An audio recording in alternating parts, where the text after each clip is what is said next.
Boy, we've come a long way. You know, in the old days, there were no lights, no heat, no creature comforts. Just creatures. Everyone comfy? No, sir. Not at all. Nowadays, you just plug everything into your car. You got lights, heat. We are out of pesto. I'll make a run. Hey, everybody comfy? No. Not at all. Okie doke. 우리 시대 가장 진화한 전기차, 양방향 충전에 완전히 새로운 현대 아이오닉 5.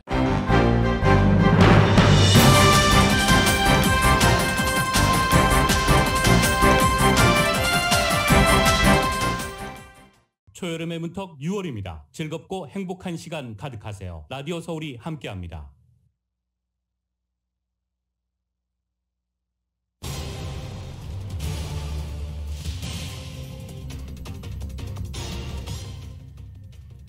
화요일 예비선거에서 연방 하원에서부터 캘리포니아 상하원까지 한인 후보들이 결선에 진출했습니다. 미셸 박스틸과 영킴 현역 의원은 연방하원 결선에 진출했고 초선에 도전한 데이빗 금 변호사도 결선 진출에 성공했습니다.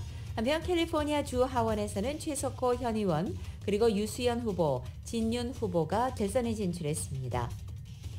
오렌지 카운티 슈퍼바이저 4지구에 출마한 써니박 후보가 결선에 진출했고 LA 카운티 수피리어 코트 판사의 캐롤린 박 변호사가 결선 진출을 확정지었습니다. 이번 예비선거에서는 연방정부에서부터 카운티 정부까지 8명의 한인이 결선에 진출하는 성과를 거뒀습니다. 전반적인 투표율은 저조했지만 한인을 비롯한 아시안 유권자들의 적극적인 참여가 돋보였습니다. CNN은 이번 예비선거와 관련해 민주당 텃밭인 캘리포니아에서 주민들이 민주당에 경고장을 보냈다고 이번 선거를 분석했습니다. 또한 샌프란시스코 진보 성향 지방검사장인 이 체사 부딘이 주민투표로 자리에서 물러났습니다. LA 시장 선거에서는 공화당 후보 리 카루소가 1위로 결선에 오른 것을 지적하기도 했습니다. LA 카운티의 코로나 바이러스 신규 확진자 수가 6,000명을 넘어 6,195명으로 집계됐습니다. 입원 환자 수는 555명입니다.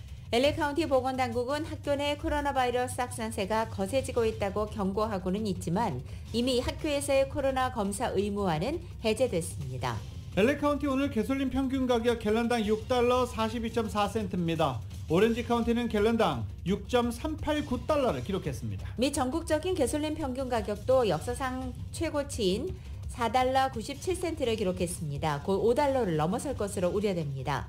여기에 개솔린 재고도 2014년 이후 최저까지 떨어져서 미국의 유가 정책이 고비를 맞고 있습니다.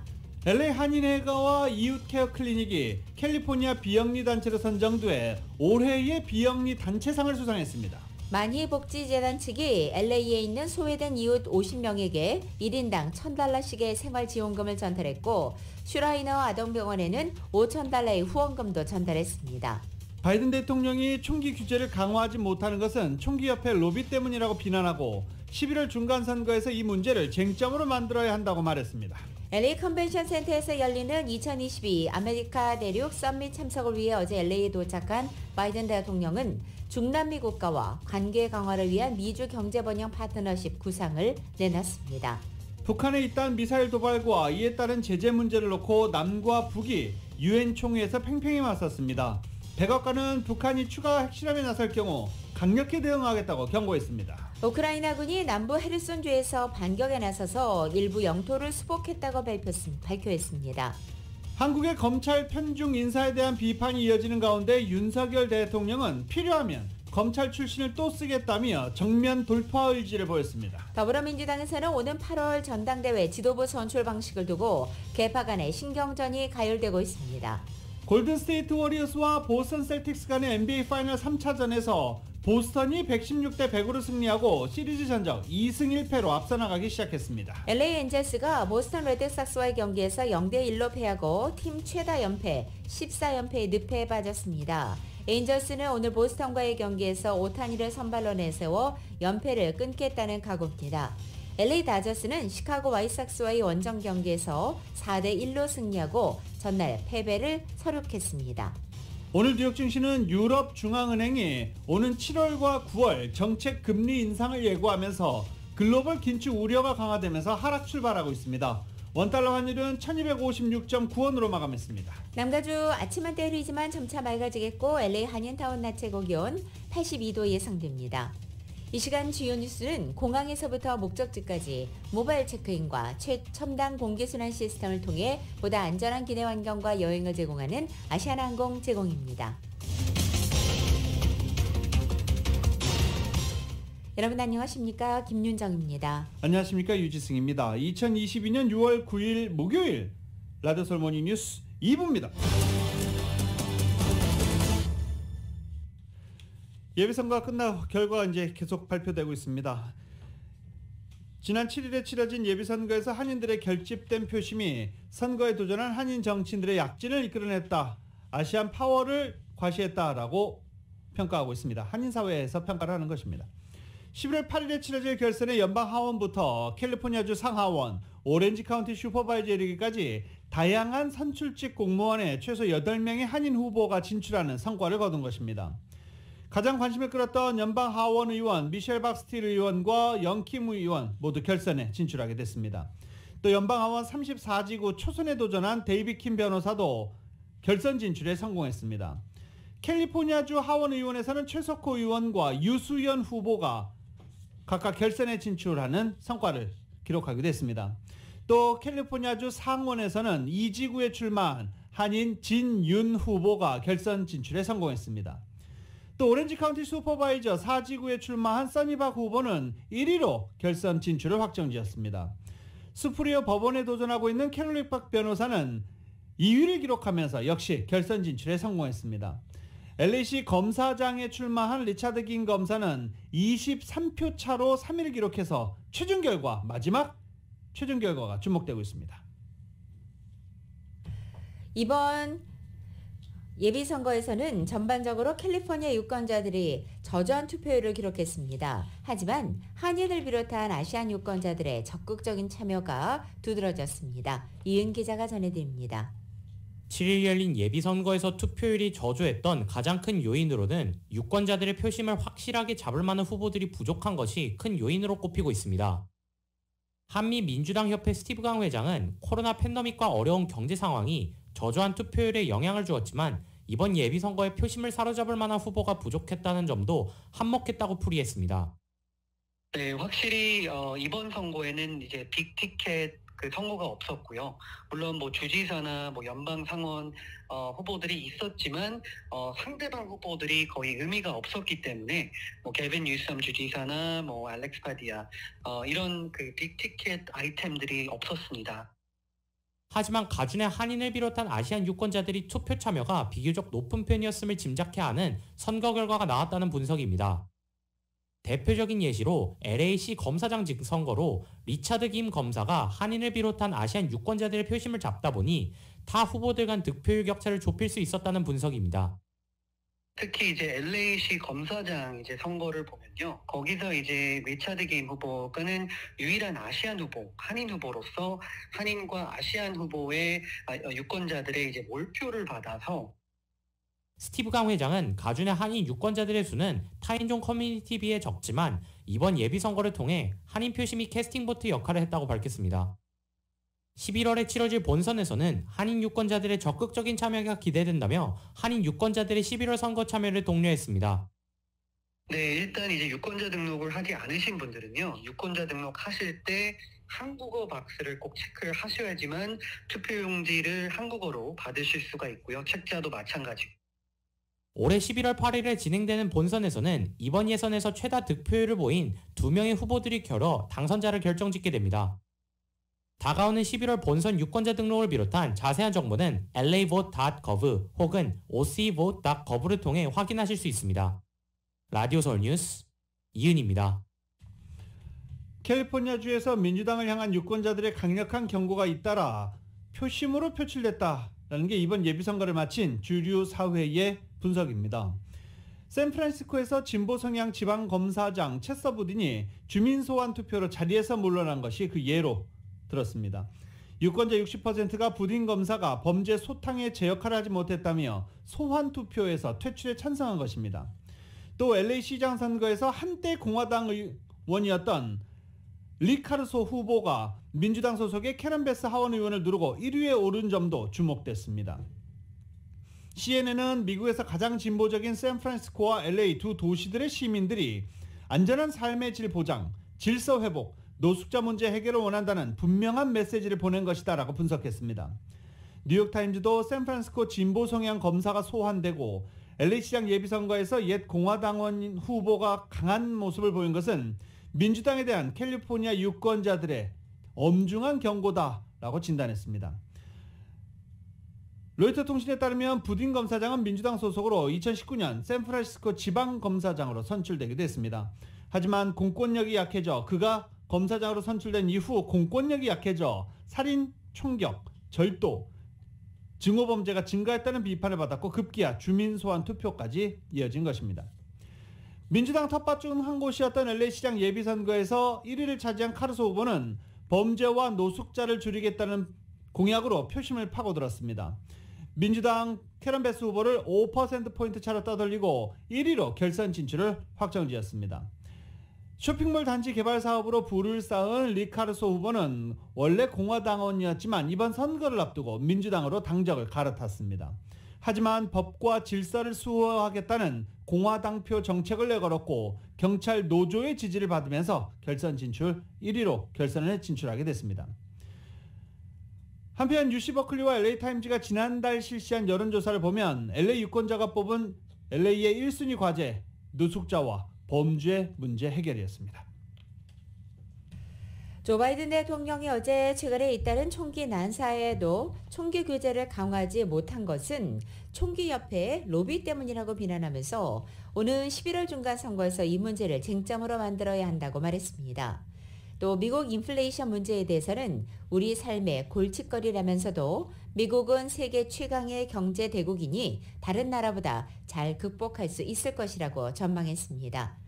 바이든 대통령은 어제 ABC 방송의 간판 톡쇼 지미 키멜 라이브쇼에 출연해서 총기 난사가 잇따르고 있지만 규제 강화에 좀채 나아가지 못하는 데 대한 책임을 총기협회와 공화당 측에 돌렸습니다. 총기 규제 강화를 반대하는 공화당은 규제 완화를 요구하는 총기협회의 로비에 시달리고 있다며 총기협회 측은 자신들을 위한 정책에 나서야 예비선거에서 승리할 수 있다는 생각에 빠지도록 공화당을 괴롭히고 있다고 지적했습니다. 그러면서 11월 중간 선거에서는 총기 규제 강화가 결정적인 쟁점이 되도록 하자고 유권자들에게 촉구한 것입니다. 이에 지미 키멜이 트럼프 전 대통령이 행정명령을 자주 낸 점을 거론하면서 총기 규제를 위해 행정명령을 내릴 가능성을 물었습니다. 그러자 바이든 대통령은 이미 행정명령으로 일부 유형 총기를 구입을 어렵게 했고 추가적인 행정명령도 고려하고 있다라고 답변했습니다. 하지만 트럼프처럼 비법률적 전략을 쓰는 것은 헌법의 가치를 훼손하는 것이며 행정명령을 남발하지 않겠다는데 이 행정명령에 대한 거부감을 드러냈습니다. 바이든 대통령은 미국 경제가 직면한 인플레이션 문제에 대해서도 결국 식료품과 가스값이 문제이며 의료비용과 처방약값, 보육료 등을 낮추는 입법을 통해 상쇄할 수 있을 것이다라고 말했습니다. 하지만 이 보육료나 약값 등을 낮추기 위해서 조 바이든 대통령이 사회복지성 재정을 대폭 확대하는 내용으로 추진했던 더 나은 재건 예산 법안 논의는 이미 6개월 전에 좌초됐고 다음 의회 임기 시작 전에 주요 법안을 통과시킬 수 있을지는 불확실한 실정이라고 블룸버그 통신은 지적하고 있습니다. 한편 바이든 대통령이 심야 톡쇼 스튜디오에 직접 출연한 것은 대통령 재임 이후 처음입니다.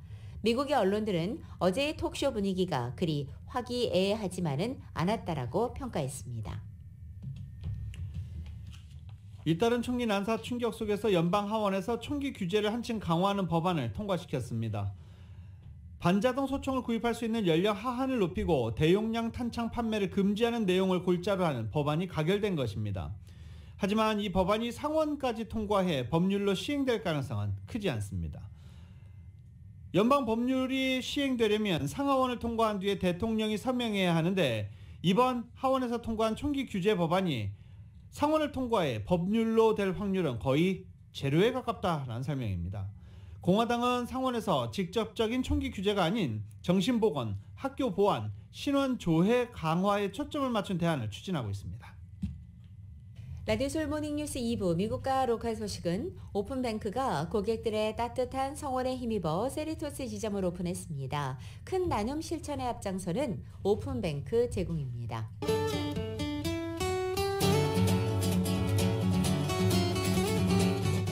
맥도널드에서 맛있는 소시지 맥머핀 위드 에그 아침 샌드위치 2개가 단돈 5불입니다. 아침 한 끼를 맥도널드에 맡겨보세요. 맥도널드 제공으로 6월 9일 목요일 남가주의 날씨입니다. 남가주 지역은 오늘도 아침 한때 흐리지만 점차 맑아지겠고 오늘 낮 기온은 어제와 비슷하게 유지됩니다. 하지만 3, 4도가량 높아지는 곳도 있겠습니다. 특히 밸리와 일랜드 지역은 오늘 100도에 육박하면서 폭염주의보도 발효돼 있습니다. 이번에 찾아온 반짝더위, 금요일인 내일을 절정으로 기승을 부려서 오늘보다 3, 4도가량 더 높아지겠습니다. 그리고 주말을 지나 다음 주 초반경에는 점차 평년 기온으로 회복되겠습니다. LA 한인타운 오늘 낮 최고 기온 82도, 밤 최저 기온은 64도, 오렌지 카운티 지역은 83도, 64도, 밸리와 일랜드 엠파이어 지역 98도, 66도, 해안 지역은 71도, 63도 예상됩니다. 끝으로 한국은 오늘도 전국이 흐리고 오늘은 강원 일부 지역에만 소나기 내리겠습니다. 서울의 오늘 아침 최저 기온이 63도, 낮 최고 기온은 84도로 예상됩니다. 오늘의 날씨는 맥도널드에서 맛있는 소시지 맥머핀 위드 에그 아침 샌드위치 2개가 단돈 5불입니다. 아침 한 끼를 맥도널드에 맡겨보세요. 맥도널드 제공입니다. 라디오솔 모닝뉴스 2부 이 시간은 1250만 불 교통사고 최고 보상, 교통사고 전문 천재 변호사 리차드 호프만, 사람을 아름답게 세상을 아름답게 피부과학 셀리온, 총 20억 달러의 승소, 크고 작은 교통사고와 상해 브라이언 타필러와 시즐러, 메디케어 시니어를 위한 전문의 허가가 아주 빠른 한인 최고 최대의 서울 메디칼 그룹, 더 나은 세상을 만들어 보세요. 올유 기아 스포티지 X 프로, 소중한 고객의 꿈을 위해 고객과 함께하는 US 메트로은행 공동 제공입니다.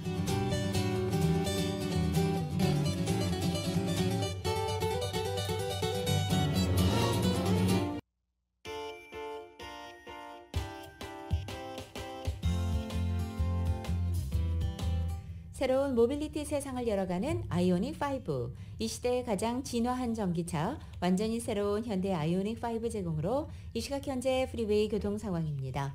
91번 이스트 선상입니다. 605 노스로 연결되는 지점 2중 추돌 사고 있습니다. 2번 사우스 선상 5번 사우스로 연결되는 지점엔 3중 추돌 사고 있습니다. 110번 노스 선상 10번 웨스트로 연결되는 지점 첫 번째 레인은 현재 통제되어 있습니다. 참고하시고 안전운전하시기 바랍니다. 새로운 모빌리티 세상을 열어가는 아이오닉5, 이 시대 가장 진화한 전기차, 완전히 새로운 현대 아이오닉5 제공으로 이 시각 현재 프리웨이 교통 상황이었습니다.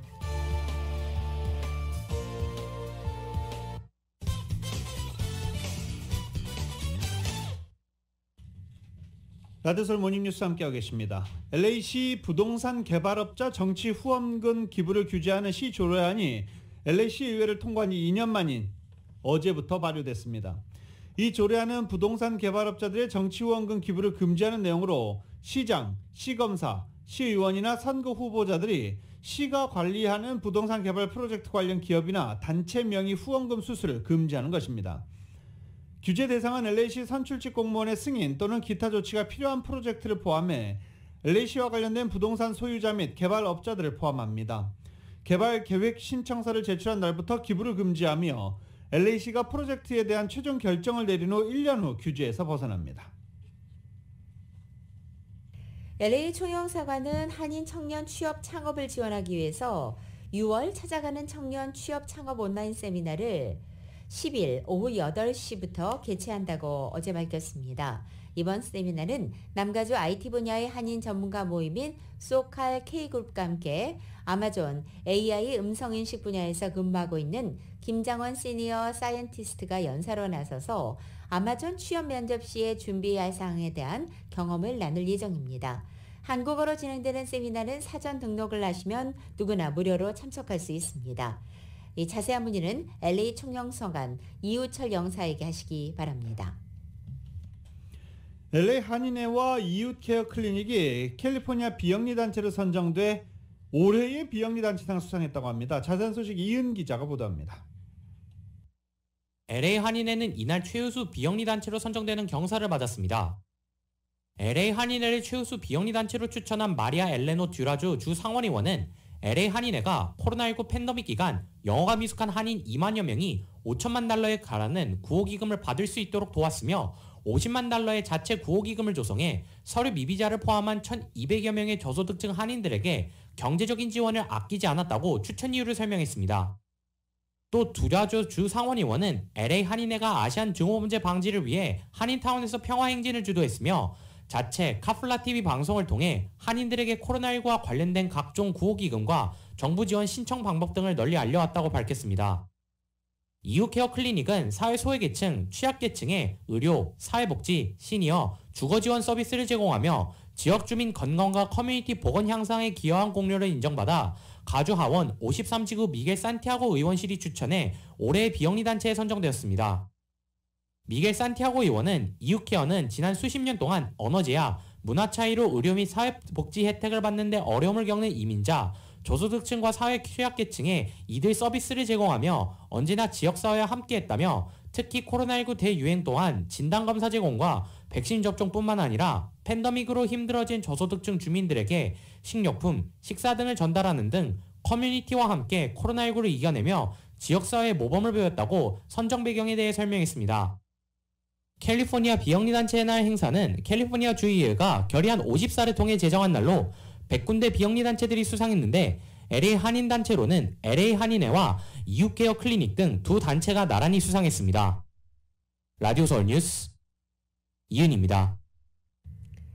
많이복지재단을 설립해 주위의 어려운 이웃들을 돕고 있는 박형만 남가주 한국학원 이사장이 올해 LA에 있는 소외된 한인과 타인종 이웃들에게 온정의 손길을 베풀었습니다. 정효로 기자가 전해드립니다. 박형만 많이복지재단 대표가 8일 타운 내 노인센터에서 코로나 팬데믹 속 어느 때보다 도움이 절실한 LA의 소외된 이웃 50명에게 1인당 $1,000씩 총 5만 달러의 생활지원금을 전달하고 이들을 격려했습니다. 이날 지원금을 전달받은 이들은 타운의 홈리스와 장애인, 독거노인, 소년소녀 가장으로 힘들지만 꿋꿋이 살아가는 한인과 타인종 이웃들입니다. 박형만 남가주 한국학원 이사장이 설립한 비영리재단 많이복지재단이 LA에서 불우이웃에게 지원금을 전달한 것은 올해가 8번째입니다. 박형만 많이복지재단 대표는 매해 생활지원금 행사를 치를 때마다 삶의 활력소가 된다고 밝혔습니다. 앞으로는 이런 것을 더 열심히 해서 정말 이런 행사가 많이 나오도록 말이야. 이 코리아타운에 그동안에 1년 반, 2년 동안 그 암흑기를 좀 이렇게 말하면 활발하게 더 활성화시키는데 그런 데가 좀 일조가 됐으면 하는 그런 바람에서 오늘 기분이 이렇게 좋다고요. 이제 앞으로는 더 여기서 더 내가 더 힘을 내서 더 활성화하겠다 하는 거에 대해서 여러분들한테 약속을 하는 거예요. 이 자리에서 지원금을 전달받은 주민들은 코로나로 힘든 시기에 큰 도움과 용기가 됐다고 밝혔습니다. 저는 싱글맘이라서 제 애기 혼자 키우기도 조금 어렵고 또 지금 또 코비드 상황이 굉장히 어려운 상황인데 이런 도와주시는 분들이 계셔서 정말 저희가 혼자가 아니고 미래를 함께 걱정해주는 그런 어른들이 있어서 정말 너무 감사하게 생각합니다. 많이복지재단은 이날 패사디나 슈라이너 아동병원 관계자들에게 화상과 원청이 어린이들의 무료 치료를 위해 $5,000의 후원금을 전달했습니다. 이날 행사장에는 대한민국 최초의 메이저리그 선수였던 박찬호 전 야구 선수를 비롯해 LA 총영사관 관계자와 한인상공회 소장, 전현직 LA 평통회장 등 한인사회 주요 단체장들이 참석해 행사의 의미를 더했습니다. 박찬호 전 선수와 박형만 대표는 모두 충청도 공주 출신으로 박찬호 선수는 이날 행사에 참석한 주민들과 함께 사진도 찍고 인사도 나누며 행사장 분위기를 돋궜습니다. 박찬호 전 선수입니다. 좋은 일들을 많이 하시는데 오늘 그중에 오늘 이런 행사가 있다고 그래서 제가 한국에서 일정을 좀 땡겨서 일찍 와가지고 참석하고 또 이렇게 축하하러 왔는데 오히려 제가 좀 배움을 갖는 그런 기회가 됐네요. 박형만 대표는 지난 1997년 만이복지재단을 설립해 지난 26년 동안 매해 충남 공주의 불우이웃들을 도와왔으며 2015년부터는 LA에서도 매해 한인과 타인종 불우이웃들을 도우며 나눔의 철학을 실천하고 있습니다. 라디오 서울뉴스 정현호입니다. 나무가주 개솔린 가격 보겠습니다. 오늘 LA 카운티 평균 개솔린 가격은 갤런당 6달러 42.4센트입니다. 계속 오르고 있죠. 오렌지 카운티의 평균 개솔린 가격은 6달러 38.9센트입니다. 꾸준히 상승하고 있습니다. 전국 평균 개솔린 가격은 4달러 97센트입니다. 이런 가운데 미국의 휘발유 소비자 평균 가격이 역대 최고가 행진을 이어가면서 사상 최초로 갤런당 5달러대에 바짝 다가섰습니다. 자동차협회 트리플레이에 따르면 어제 미 전국의 휘발유 소비자 평균 가격은 갤런당 4달러 95.5센트를 기록했습니다. 이것은 전날 대비 0.64센트 그리고 전년 동기 대비 1달러 89센트나 오른 것입니다. 이것은 전국의 평균치이고 미국 내 최소 10개 주에서는 이미 가솔린 평균 소매 가격이 갤런당 5달러를 돌파했으며 가장 비싼 이곳 캘리포니아는 이미 6달러를 넘었습니다. 국제유가가 120달러를 돌파하면서 경기 침체 우려를 키우고 있습니다. 뉴욕 상업거래소에서 서부 텍사스산 원유 7월 인도분은 전 거래일 대비 0.22%가 오른 배럴당 122.38달러에 거래됐습니다. 유가 상승세는 우크라이나 전쟁이 지속되고 있고 중국에서 팬데믹 봉쇄가 해제되면서 수요가 증가한 탓으로 분석되고 있습니다. 미국 노동부는 오늘 아침 지난주 신규 실업수당 청구 건수가 22만 9천 건으로 집계됐다고 발표했습니다. 이것은 최근 5개월 사이의 최대치입니다. 전주보다 무려 2만 7천 건이나 늘어서 3주 만에 증가세로 전환했습니다. 블룸버그 통신에 따르면 지난해 7월 이후 가장 큰 증가폭입니다. 최소 2주 이상 실업수당을 신청하는 계속 실업수당 청구 건수는 131만 건으로 변동이 없습니다. 한편 미국의 실업수당 청구 건수는 여전히 코로나 사태 이전보다도 낮은 수준은 유지하고 있지만 이 같은 증가세가 만약 지속된다면 앞으로 고용시장 약화를 시사하는 징후가 될 수 있다고 블룸버그 통신은 전망했습니다. 물가를 잡기 위한 연방준비제도의 금리 인상 조치가 앞으로 실업자 증가를 초래할 수 있다는 우려도 나오고 있습니다. 주택담보대출 모기지 신청이 22년 만에 최소 수준으로 줄어들었습니다. 부동산 시장 과열이 진정되고 있다라고 월스트리트저널은 보도하기도 했습니다. 모기지은행협회에 따르면 지난달 28일부터 지난 3일 일주일 동안의 모기지 신청 규모는 전주보다 6.5%가 줄었습니다. 4주 연속 감소세를 이어가면서 22년 만에 모기지 신청 규모는 가장 작은 수준이라고 월스트리트저널은 보도했습니다. 새 대출로 기준 대출을 갚는 이 리파이낸스와 구매 활동도 각각 6%와 7% 줄어든 상태입니다. 월스트리트저널은 올해 내내 고금리가 차환 수요를 짓누르고 있지만 이제는 구매 수요 감소 징후까지 나타나고 있다고 진단했습니다.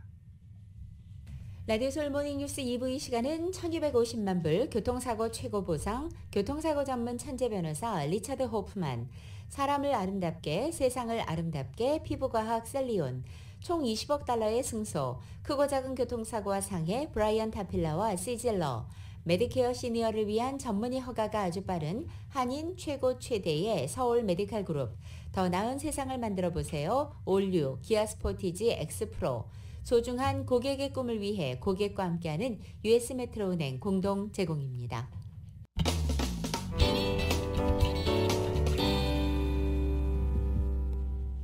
라디오 서울 모닝뉴스 함께하고 계십니다. 오늘 LA 카운티의 코로나 바이러스 신규 확진자 수 어제 6,195명으로 집계됐습니다. 가솔린 가격도 상승하고 있고 코로나 바이러스 신규 확진자 수도 상승하고 있고 참 힘든 상황이 계속 이어지고 있네요. 코로나 바이러스 입원 환자 수는 555명을 기록하고 있습니다. 코로나 바이러스 입원 환자 수가 1,000명을 넘어설 경우 CDC 질병통제예방센터의 코로나 바이러스 기준 높음으로 LA 카운티가 분류되면 방역 조치가 강화될 가능성이 있습니다. 이런 가운데 오미크론 변이 새로운 하위 변이 2종이 전국에서 확산하고 있다고 질병통제예방센터 CDC가 밝혔습니다. 추정치에 다소 오류가 있긴 하지만 오미크론 하위 변이 BA4와 BA5 두 비율이 7.5%로 나타났다라고 밝혔습니다. 5월 초에는 1%에 그쳤던 것과 비교하면 확연한 변화입니다. 특히 텍사스와 뉴멕시코 등 남부 지역을 중심으로 확산하고 있고 이들 지역에서는 두 변이가 차지하는 비율이 22%까지 오르는 것으로 나타났습니다. 보건 전문가들은 여름에서 겨울로 가면서 이 두 변이가 상대적으로 높을 수준이 될 것이라고 예상한다며 확진자 수가 늘고 이에 따라 노동력이 부족해지는 큰 부담이 생길 것이다라고 예상하기도 했습니다. 코로나 바이러스 확진자 수가 현재 팬데믹 이후 4번째 정점을 찍고 있는 만큼 보건 전문가들은 현재 감염률 실제 숫자보다 훨씬 더 많을 것이다 라고 예상했습니다. 또 1월과 2월 처음 보고된 이 새 두 변이는 이미 전 세계에 급속히 퍼지고 있습니다. 세계보건기구 WHO는 지난달 이 두 변이 BA4와 BA5가 50개국에서 발견됐다라고 집계하기도 했습니다. 원숭이 두창이 유럽 미주 등 B2 풍토병 지역에서 빠르게 번지면서 한 달 만에 확진 건수가 1000건을 넘었습니다. 세계보건기구 WHO는 29개국에서 원숭이 두창 감염 사례가 확인됐다면서 일부 국가들에서 풍토병화될 징후를 보이고 있다고 경고하기도 했습니다. YTN입니다. WHO는 원숭이 두창이 비풍토병인 29개 국가에서 1000명이 넘는 확진자가 보고됐다고 밝혔습니다. WHO는 이러한 확진자 통계를 공개하며 일부 국가에서 풍토병이 될 위험이 있다고 전망했습니다. The risk of monkeypox becoming established in non-endemic countries is real. WHO is particularly concerned about the risks of this virus for vulnerable groups, including children and pregnant women. 거브러 여수스 사무총장은 비풍토병 국가에서는 사망자가 보고되지 않았지만 아프리카에서는 올해 들어 60명이 넘는 사망자가 나왔다는 점도 명심해야 한다고 강조했습니다. 그는 또 일부 국가에서는 지역 전파가 진행 중이라는 징후가 있다며 감염자의 자가격리를 권고했습니다. 천연두와 증상이 비슷한 원숭이 두창은 중서부 아프리카에서 풍토병화된 바이러스입니다. 하지만 지난달 7일 영국에서 감염 사례가 나온 이래 유럽과 미주, 중동, 호주 등에서 잇따라 확진자가 발생해 또 다른 보건 위기가 오는 것이 아닌가 하는 우려를 불러왔습니다. 지금까지는 동성과 성관계를 가진 남성 사이에서 감염 사례가 두드러집니다. The moment the cases that are being reported now are still primarily in the non-endemic setting among men and still primarily among men who have sex with men. WHO는 많지는 않지만 여성 확진자도 보고되고 있다고 밝혔습니다. 루이스 사무국장은 타인과의 밀접 접촉이 주된 전파 경로라고 재차 강조하면서 공기로 전파되고 있는지에 대해선 아직 확인된 바 없다고 설명했습니다. YTN 김준호입니다. 멕시코에서 원숭이 두창 의심 증상을 보였던 미국인이 병원을 탈출한 뒤 미국으로 돌아와 확진 판정을 받았습니다. 텍사스에 거주하는 48살 남성이 멕시코 휴양지 푸에르토 바야르타를 방문했다가 원숭이 두창으로 의심되는 증상을 보였습니다. 지난달 독일을 방문한 후 미국에 머물다가 멕시코에 도착한 이 남성은 기침, 오한, 근육통, 얼굴 농포 등이 나타나자 사립병원을 찾았습니다. 의료진은 이 남성에게 격리된 뒤 원숭이 두창 검사를 받으라고 말했지만 이 남성은 말을 듣지 않고 병원에서 달아났습니다. 추적에 나섰지만 그는 곧바로 미국행 비행기를 타고 미국으로 돌아왔습니다. CDC는 이 남성이 미국에 돌아와 원숭이 두창 확진 판정을 받았다며 멕시코 측에 전하기도 했습니다. 할리스코주 보건당국은 이 환자가 푸에르토 바야르타의 한 해변 클럽에서 열린 파티에 참석했다며 지난달부터 이 파티에 참석했던 이들 중 의심 증상을 보이는 사람이 있으면 원숭이 두창 검사를 받으라고 권고했습니다. 원숭이 두창, 천연두와 증상이 비슷한 이 병은 중서부 아프리카에서 풍토병으로 자리 잡은 감염병으로 최근 전 세계에서 1000건이 넘는 확진자가 나오면서 이례적으로 확산하고 있습니다. 조 바이든 대통령이 미주 정상회의 첫날이었던 어제 중남미 국가와 관계 강화를 위한 미주 경제번영 파트너십 APEP 구상을 내놨습니다. 지난달 아시아 순방을 통해 인도태평양 전략 이행에 속도를 낸 데 이어서 중남미에서도 중국의 영향력 확대를 억제하겠다는 포석입니다. APEP는 지난달 아시아 순방 때 출범한 인도태평양 경제 프레임워크 IPEP의 중남미판 경제협력 강화 구상으로 볼 수 있는 것입니다. 하지만 IPEF와 마찬가지로 APEP에 미국의 관세 인하 같은 시장 접근 확대가 포함되지 않은 것은 참여 유인을 떨어뜨리는 약점이라는 지적이 나오고 있습니다. 또 중국이 공격적인 중남미 투자로 경제적인 영향력을 확대하는 상황에서 이것을 저지하려는 미국의 목표가 순조롭게 실현될지는 미지수라는 지적입니다. 제닛 옐런 재무장관이 중국산 제품에 부과하는 고율 관세를 일부 해제하는 방안을 검토하고 있다고 밝혔습니다. 다만 대중 관세 인하가 치솟는 인플레이션 완화를 위한 만병통치약이 아니라고 언급해 신중하게 접근하고 있음을 시사했습니다. 옐런 장관은 중국의 무역 남용 문제에 더욱 전략적으로 대처하기 위해서 무역법 301조를 토대로 중국 수입품에 몰린 고율의 관세를 일부 변경하는 안을 검토하고 있다고 청문회에서 밝혔습니다. 옐런 장관은 중국이 불공정 무역 관행에 책임이 있다면서도 대중 고율 관세 조치는 우리의 전략적 이익을 위한 고안된 것이 아니다며 높은 비용은 중국인이 아니라 결국 미국인이 부담하게 됐고 미국 소비자와 기업이 피해를 줬기 때문에 대중관세 일부 해제 방안을 검토 중이라고 밝혔습니다. 연방상무부가 어제 위성과 로켓, 국방 관련 부품의 시제품 3D 프린팅 작업을 중국에 아웃소싱해서 기술을 유출한 자국기업 3곳을 제재했다고 밝혔습니다. 해당 기업은 미국의 초경량 비행기 제조사인 퀵실버 매뉴팩처링과 레피드컷 그리고 US 프로토타입 등 3곳입니다. 연방상무부는 이들 기업에 대해서 앞으로 180일간 물품을 수출할 권리를 박탈하는 일시적 금지 명령 TDO를 내린 것입니다.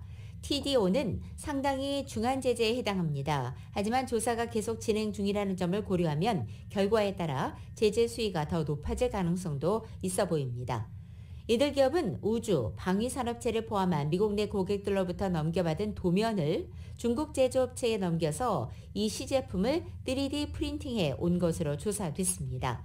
이렇게 하기 위해서는 미국 정부의 사전 승인이 필요하지만 이것을 무시한 채 무단으로 자료를 유출한 것입니다.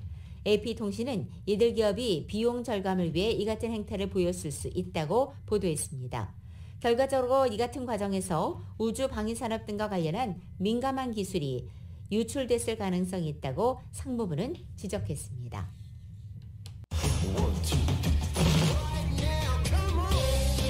라디오솔 모닝뉴스 스포츠 소식입니다. 스포츠 소식은 전문가가 추천하는 이민법과 가정법 전문 제인정 종합법률사무소 제공입니다. LA 엔젤스의 경기 굉장히 많은 전국적으로 관심을 끌고 시청자들이 많죠. 과연 언제까지 질 건가? 그게 궁금해서 그렇습니다. 어제 LA 엔젤스는 보스턴 레드삭스와의 홈 경기에서 0대1로 패했습니다. 14연패입니다. 그러면서 LA 엔젤스는 창단 이래 최다 연패 14연패에 빠졌습니다. 원래 종전 기록은 1988년부터 89년에 걸쳐서 2년 동안 걸쳐서 기록한 13연패였고 한 시즌 최다 연패는 12연패였는데 한 시즌 최다 연패는 이미 기록을 깼죠. 그리고서 창단 후 최다 연패 13연패 기록도 어제 깼습니다. 12연패에 빠진 뒤 조 매든 감독을 경질하고 필 레빈 3루 코치 감독 대행 체제로 팀 재정비에 나섰지만 아무 소용없이 그대로 감독이 바뀌어도 2연패를 당했습니다. 1대0으로 진 것도 너무나 아쉬웠죠.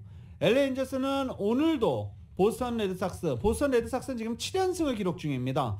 보스턴 레드삭스와 오늘도 경기를 갖게 되는데 과연 15연패를 당할 것인지 보스턴이 8연승을 기록할 것인지 아니면 여기서 연패 행진을 마무리할 것인지 LA 엔젤스는 오늘 큰 기대를 하고 있습니다. 오타니 쇼헤이 선수가 선발 투수로 나오기 때문입니다. 지금 마이크 트라웃이 부상으로 빠진 상태이기 때문에 오타니 선수마저 오늘 무너진다면 LA 엔젤스 걷잡을 수 없이 무너질 가능성은 큽니다. 그도 그럴 것이 주말 3연전은 내셔널리그 동부조 선두인 뉴욕 매츠와의 경기 그리고 뉴욕 매츠와의 3연전에 이어서 인터리그 경기 역시 계속 이어집니다. LA 다저스와의 2연전도 기다리고 있습니다. 자칫 20연패 이상에 빠질 가능성도 큽니다. 5일머니를 앞세운 리브 골프 시리즈가 LA 시간으로 오늘 아침 6시 드디어 영국 런던에서 개막했습니다. 필 미켈슨과 더스틴 존슨 같은 스타급들이 합류한 가운데 또 다른 선수들도 참가 의사를 밝혀서 PGA 투어가 지배했던 세계 골프계의 지각 변동이 예고됩니다. YTN입니다. 한편 이 리브 골프에 출전하기로 했던 17명의 PGA 투어 선수들 오늘 PGA 사무국이 모두 회원 자격을 박탈시켰습니다. 사우디아라비아 국부펀드가 지원하는 리브 시리즈의 최대 매력은 역시 천문학적인 돈의 규모입니다. 올해 예정된 8개 대회 상금 총액이 2억 5,500만 달러, 3,200억 원을 넘고 1차 대회 상금만도 315억 원으로 같은 기간 열리는 PGA 대회의 약 3배에 달합니다. 필 미켈슨과 더스틴 존슨, 세르히오 가르시아, 케빈 나 등 최고의 선수들이 참가하는데 필 미켈슨이 2억 달러, 더스틴 존슨이 1억 2,500만 달러의 천문학적인 출전료를 받은 것으로 알려졌습니다. 48명이 컷오프 없이 3라운드로 치르는 대회는 우승 상금이 50억 원이며 꼴찌도 1억 5천만 원의 상금을 가져가고 4인 1조 단체전도 동시에 진행해 별도의 상금을 또 나눠줍니다.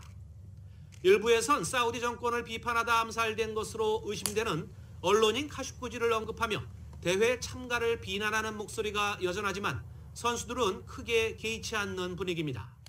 I'm certainly aware of what has happened with Jamal Khashoggi, and I think it's terrible. And I believe that Live Golf is going to do a lot of good for the game as well. 돈도 돈이지만 여유 있는 투어 운영도 선수들 입장에선 매력적입니다. 곱지 않은 시선을 보내는 선수도 있지만 장타자 디쉔버와 패트릭 리드도 2차 대회부터 참가를 선언하는 등 고심 중인 선수가 적지 않습니다. It's a bummer. I mean, I don't know if annoyed or tired is the right way. I mean, it's just one of those things. I mean, I've thought a lot about it, and it's like, look, like people are entitled to choose as they wish.